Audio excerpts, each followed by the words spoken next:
General science గురించి తెలుసుకోవడం అనేది ఒక కళ, ఒక డ్రీమ్. నచ్చితే లైక్ చేయండి, సబ్స్క్రైబ్ చేయండి. ఫస్ట్ క్వశ్చన్, ప్రపంచంలో అత్యున్నతమైన పురస్కారం ఏది? Option A Raman Magsaysay award, option B Oscar award, option C Nobel బహుమతి, option D Bharat Ratna award. Your time start now. Answer C Nobel బహుమతి. సెకండ్ క్వశ్చన్, నోబెల్ బహుమతి ఎవరి వీలునామా ప్రకారం అందించడం జరుగుతుంది? ఆప్షన్ ఏ బెర్నర్లీ, option B Alfred Nobel, option C Nobel, option D పైవేవి కాదు. Your time start now. Answer B Alfred Nobel. Third question, Nobel బహుమతి ఏ సంవత్సరం నుండి ఇవ్వడం జరుగుతుంది? Option A 1902, option B 1901, option C 1903, option D 1904. Your time start now.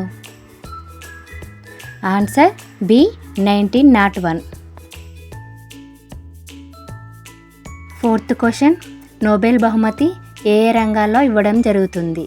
మొదట 5 రంగాల్లో, అవి భౌతిక శాస్త్రం, రసాయన శాస్త్రం, సాహిత్యం, శాంతి, వైద్యం.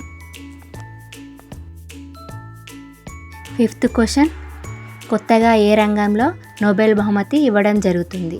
మొత్తం 6 రంగాల్లో, 1 భౌతిక శాస్త్రం, 2 రసాయన శాస్త్రం, 3 సాహిత్యం, 4 శాంతి, 5 వైద్యం.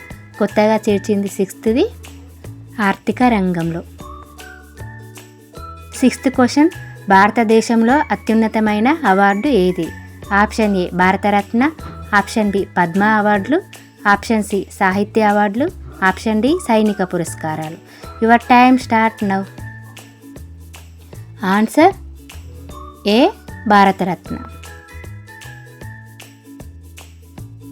సెవెంత్ క్వశ్చన్, ఆల్ఫ్రెడ్ నోబెల్ ఏ దేశానికి చెందిన వ్యక్తి? ఇతను స్వీడన్ దేశానికి చెందిన వ్యక్తి, ఆవిష్కర్త లేదా పారిశ్రామికవేత్త, మరియు డైనమైట్ను అభివృద్ధి చేశాడు. ఎయిత్ క్వశ్చన్, ఆసియాలోనే నోబెల్ బహుమతి పొందిన మొదటి వ్యక్తి ఎవరు? అతని పేరు రవీంద్రనాథ్ ఠాగూర్. సాహిత్య రంగంలో గీతాంజలిని రచించాడు. నైన్త్ క్వశ్చన్, సైన్స్ రంగంలో నోబెల్ బహుమతి పొందిన వ్యక్తి ఎవరు? అతని పేరు సివి రామన్. ఫిజిక్స్ రంగంలో రామన్ ఎఫెక్టును కనుగొన్నాడు. 10th క్వశ్చన్, అల్బేనియాలో జన్మించి భారత పౌరసత్వం తీసుకున్న నోబెల్ బహుమతి గ్రహీత ఎవరు?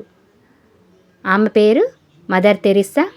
శాంతి రంగంలో పేదలు మరియు అనాథల మానవతా సేవల కొరకు నోబెల్ బహుమతి లభించింది. 11th క్వశ్చన్, వెల్ఫేర్ ఎకనామిక్స్లో భాగంగా నోబెల్ ప్రైజు పొందిన వారెవరు? అతని పేరు అమర్త్య సేన్. అర్థశాస్త్ర రంగంలో ప్రాథమిక విద్యా అభివృద్ధికి ప్రతీచి ట్రస్టును ఏర్పాటు చేశాడు. 12th క్వశ్చన్, జన్మతః భారతీయుడికి నోబెల్ బహుమతి పొందిన వారెవరు? అతని పేరు కైలాస్ సత్యార్థి. శాంతి రంగంలో అతను బాలల హక్కుల కోసం పోరాడాడు. నోబెల్ బహుమతి ఏ రోజున ప్రదానం చేస్తారు? Option A December 10, option B December 5, option C December 3, option D December 1. Your time start now. Answer A December 10.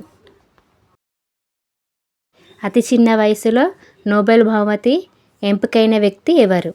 Option A Kailash Satyarthi, option B Malala Yousafzai, option C Amartya Sen, option D పైవేవి కాదు. Your time start now. Answer B Malala Yousafzai. Nobel బహుమతి ఎన్ని ప్రధాన రంగాల్లో ఇవ్వడం జరుగుతుంది?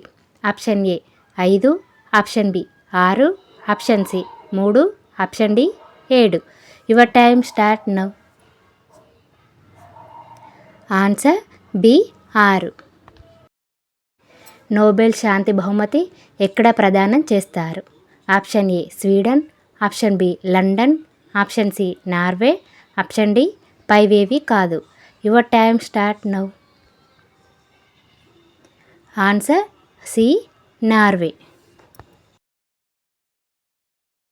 మిగతా Nobel బహుమతులు ఎక్కడ ప్రదానం చేస్తారు? Option A Norway, option B Sweden, option C Ireland, option D పైవేవి కాదు. Your time start now. Answer B Sweden. క్రింది ఏ రంగాల్లో నోబెల్ బహుమతి ఇవ్వడం జరగదు? ఆప్షన్ ఏ భౌతిక శాస్త్రం, ఆప్షన్ బి రసాయన శాస్త్రం, ఆప్షన్ డి గణితం, ఆప్షన్ డి పైవేవి కాదు. Your time start now. Answer C గణితం. ఆల్ఫ్రెడ్ నోబెల్ వీలునామాలో లేని రంగం ఏది? ఆప్షన్ ఏ రసాయన రంగం, ఆప్షన్ బి భౌతిక రంగం, ఆప్షన్ సి సాహిత్య రంగం, ఆప్షన్ డి ఆర్థిక రంగం. Your time start now. Answer D ఆర్థిక రంగం. నచ్చితే లైక్ చేయండి, సబ్స్క్రైబ్ చేయండి. Thank you everyone.